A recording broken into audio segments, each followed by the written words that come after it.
ख्रिस्टान दुलारिया बुया मिश्रा को तबे नो बाइबल रेबुन नेलदा नोआ आठवा रे जीसु मसीह हर को आयमाय चेदा कोआ आर नोआ चेद काते न्यू बेन खान उनी दो बुरुते सेनिना आर बिनती एहोबिना तबे जीसु बुरुते सेनिना और आयरन चिला को दो नौकर देख के हाना सकु चला आदो बोले होय बांग ताहे कांते उनका नौकर दो बांग चला कना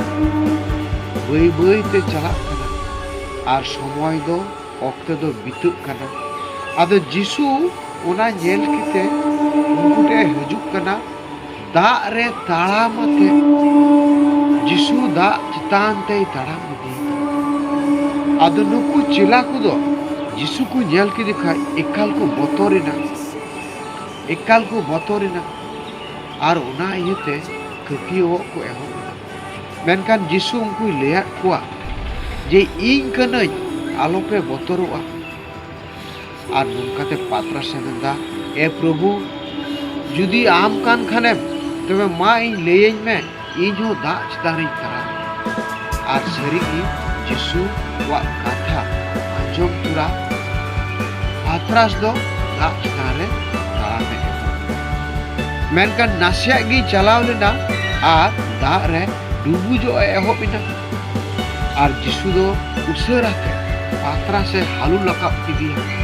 ती साप किदिया और नोकाते मिता दिया अमा बुद्धियो दो कम गीतामा ख्रिस्टान दुलारिया बुया मिश्रा को नोआ खाना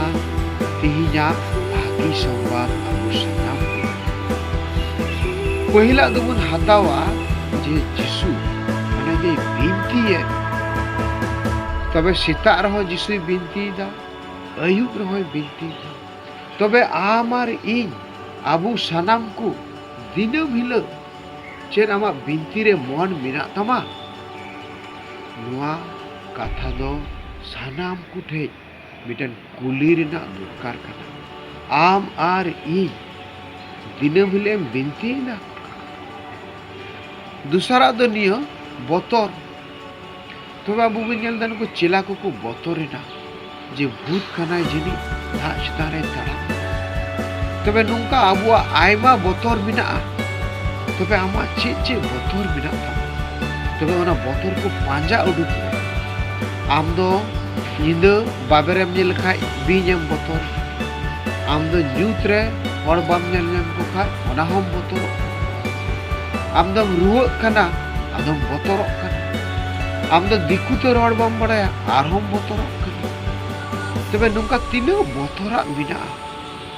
ना को पांजा उडुक और मुचेरी बुन नेलदा जीसु मसीह पात्रा से मिताय कना जे आमा प्रतियो दो कम गीताम तबे नुआ आमार इन बाबा होपना सोदात्मा नुको पेनेमि निसरे जे आमा प्रतियो मिना और मिना खाय तीना गान मिना ख्रिस्टान दुलारिया बुया मिश्रा को तबे नुआ प्रतियो दिनम हिले काजाक हुई नुआ प्रतियो दिनम हिले काजाक हुई तमा तबे नुआ को सानाम कथा अब अंतर को रबे दोहया आर नुआ प्रतियो जेमन अब साब